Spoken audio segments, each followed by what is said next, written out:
Hi, welcome to the monthly market report for the Hamilton residential real estate market. If you're new, my name is Mike McCarthy with Remax Escarpment Realty here in Hamilton. And every month I put together an analysis, kind of looking back at the prior month's activity, doing some historical comparisons, both short term and long term, and just kind of looking ahead a little bit just to what might be coming in the future. And as always, we get started with the median sale price in the market. And we saw it just a slight fallback of $10,000 from 750,000 in February to 740 in March.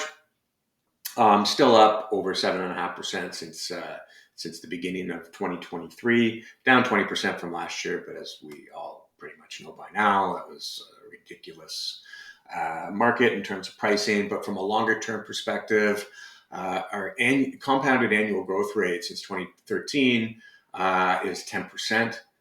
So a 10-year horizon, 10% compounded annual growth rate.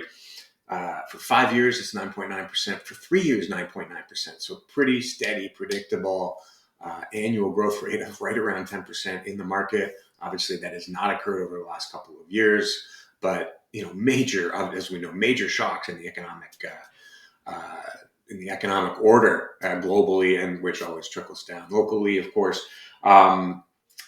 So all things being equal, with those things being relatively stable, we should expect kind of getting back to this typical year over year average compounded annual growth rate of 10%.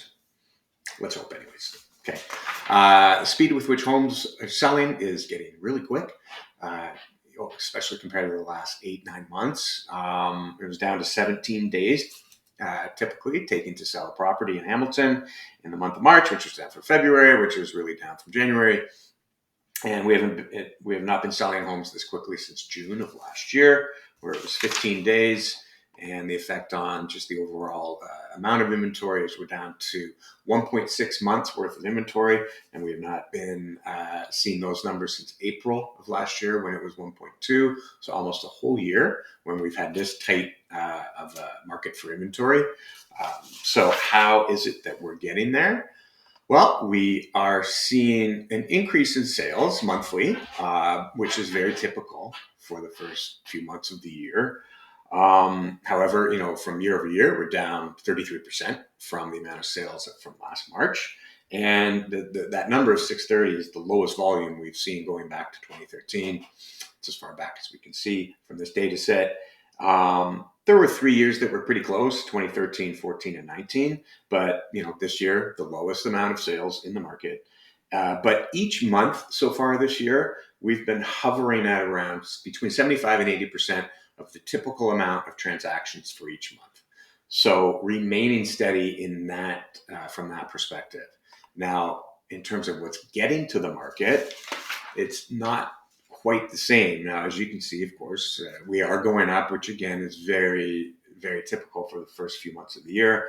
But we had 927 new listings in March, which is down 40% from the year before, when everybody was trying to capitalize on those crazy prices. But again, it's the lowest March we've seen going back through 2013. There were a couple years, those same years, 2013, 14, and 19, I think I said, that were pretty close. But yeah, these are the lowest. And relative to the typical amount of new listings per month, we're actually declining. So in January of this year, there were 96% of the normal amount of listings that come out in January, average amount of listings. In February, it was 89%, and in March, it was down to 79%. So we're just not getting the same amount of inventory to the market as would normally occur on average. So that decline in that rate, as opposed to the holding steady rate with the number of sales, is causing this tightening of the inventory. And we're seeing it reflected in the sales to new listings ratio. It's 54% in January, where it's typically 64% in January. Again, average meaning typical. In February, it was 64% when average is 76%. And in March, it was 69% when average is 70%. So that sales to new listing rate is right on par with an average number for March.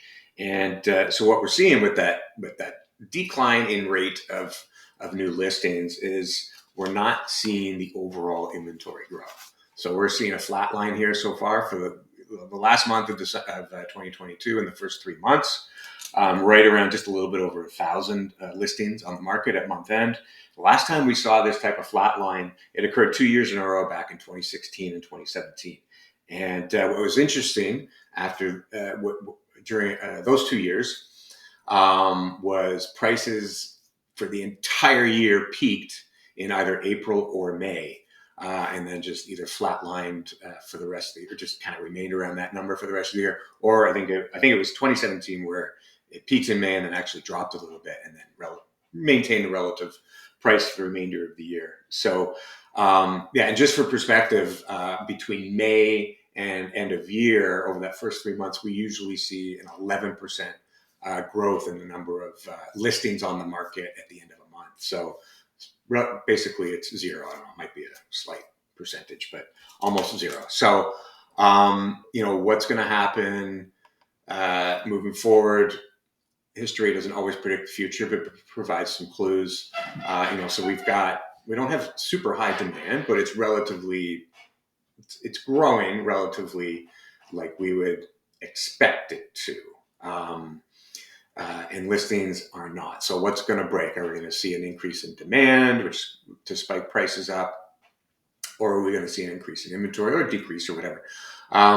My prediction is short term, we'll probably see kind of like what happened in those years. Again, because it happened then doesn't mean it's going to, but I think it's a decent bet that we're going to see prices go up, and we have so far. I know April's pretty young, but so far in April we've seen prices going up, selling for much higher than anticipated.